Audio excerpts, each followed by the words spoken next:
ونادي على السيد هشام بن حداد.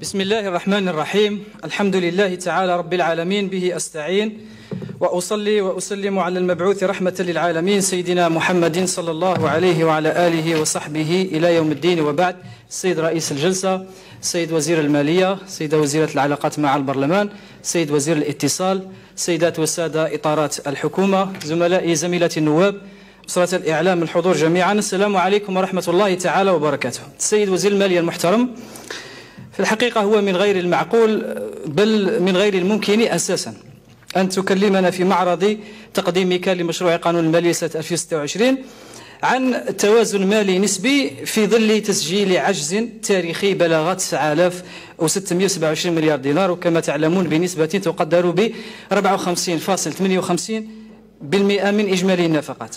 هنا سيد الوزير، هذا الأمر يدفعنا إلى استهداف معدل استهلاك الاعتمادات بنسبة 70% والتسليم به كاستراتيجية في الحقيقة ذلك يعتبر إقرار بالعجز عن تعبئة الموارد العمومية الكافية. ومع ذلك تقدرون بأن العجز الفعلي سيصل إلى 5186 مليار دينار. ذلك ماذا يعني سيد الوزير؟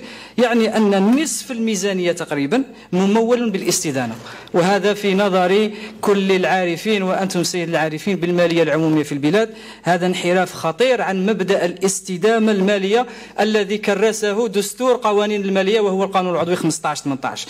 لذلك أسألكم سيد الوزير، كيف تبررون استمرار هذا النسق دون مراجعة جوهرية لمنطق الإنفاق؟ وهل أصبح العجز خيارا مقبولا باسم المرونة الاقتصادية، أم أننا أصبحنا أمام تطبيع مالي مع الخطر لا مع الإصلاح؟ ثانيا سيد الوزير، بالنسبة لصندوق ضبط الإيرادات، للأسف تحول صندوق ضبط الإيرادات من ركيزة مالية أساسية في بلادنا إلى رصيد صفري، وهو ما كشفه الجدول جيم المرفق بمشروع هذا القانون، الذي أكد أن رصيد صندوق ضبط الإيرادات بلغ في نهاية ديسمبر 2024 0.01 دينار، وهو مبلغ رمزي جدا. وهذا ماذا يعني سيد الوزير؟ يعني أن الدولة قد فقدت صمام الأمان المالي الذي كان يحميها من تقلبات أسعار النفط. وهنا أبتغي منكم الإجابة عن سؤالين لا ثالث لهما. أما الأول، كيف نقر بطمأنينة ميزانية، وقلت بأن ميزانيتنا راها في أريحية، كيف نقر بطمأنينة ميزانية بهذا الحجم وما عندهاش احتياط فعال؟ ومن يتحمل مسؤولية استنزاف الصندوق دون بدائل مستدامة؟ اختفاء هذا الصندوق سيد الوزير، خليني نقول بأن اختفاءه دون تعويضه بآلية سيادية مالية جديدة إنما يمثل فراغا خطيرا في منظومة الحماية المالية لبلادنا. ثالثا، من أكثر المواد التي استوقفتني المادة 89، أعدت من خلالها طرح آلية التسوية الجبائية الطوعية بنسبة 10%، وهو إجراء سيد الوزير جرب سنة 2015 وفشل. وأنا هنا لا أناقش الفكرة، أنا أناقش المبدأ، وهو انعدام الثقة وغياب الضمانات. واليوم ونحن نعيد هذه التجربة، إنما نعيدها تحت غطاء الإعفاء من المتابعة، وكأننا نكافئ من تهرب بالأمس ونحمل من التزم اليوم ضريبة الانضباط. هذه المادة بصياغتها الحالية، أقولها وبكل أسف ومرارة، تضعف هيبة الدولة وتكرس ثقافة الإفلات من المسؤولية الجبائية، وهي تناقض صريح صارخ لمبدأ سام في المالية العمومية، وهو مبدأ العدالة في تحصيل الإيرادات.